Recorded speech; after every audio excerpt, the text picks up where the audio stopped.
Perkenalkan, nama saya Badrika dari Kamar Kairo dari kelas 2 KMI. And tonight I want to tell a storytelling about Isra and Mi'raj of Prophet Muhammad Sallallahu Alaihi Wasallam. Pada tanggal 27 Rajab, umat Islam secara serentak memperingati sebuah peristiwa yang terjadi di luar nalar.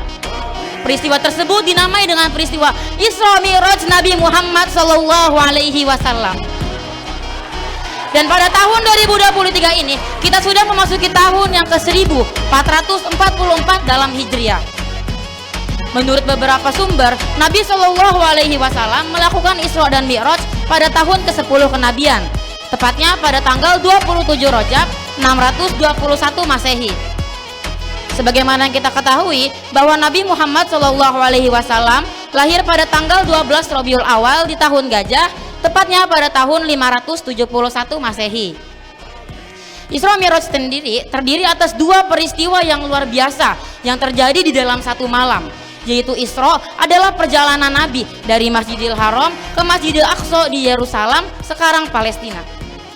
Bukti nyata daripada peristiwa Isra Nabi Shallallahu Alaihi Wasallam bisa kita temui di dalam Quran surat Al-Isra ayat 1.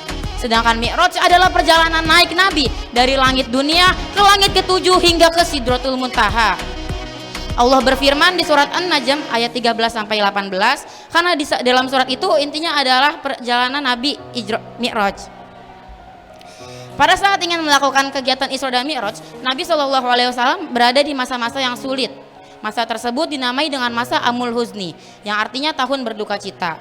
Pada selang waktu yang berdekatan, istri Nabi Shallallahu Alaihi Wasallam yaitu Sayyidah Khadijah radhiyallahu anha telah berpulang ke rahmatullah dan disusul oleh pamannya Abu Thalib. Semenjak kepergian Abu Thalib, dakwah Nabi Shallallahu Alaihi Wasallam di Makkah menjadi semakin berat karena adanya tekanan-tekanan dari kaum kafir yang menjadi-jadi. Itulah mengapa Allah mengutus malaikat Jibril bersama Buraq untuk menjemput Nabi Shallallahu Alaihi Wasallam untuk melakukan kegiatan Isra dan Mi'raj. Sesaat sebelum kegiatan Isra terjadi peristiwa pembelahan dada Nabi Shallallahu Alaihi Wasallam dan dicuci dengan air Zam-Zam. Adapun tujuan daripada peristiwa Isra dan Mi'raj, daripada peristiwa Isra dan Mi'raj Nabi Shallallahu Alaihi Wasallam bukan hanya untuk menjemput perintah sholat semata. Peristiwa Isra dan Mi'raj menjadi tasliyah atau penghibur hati bagi Nabi Shallallahu Alaihi Wasallam yang sedang berduka.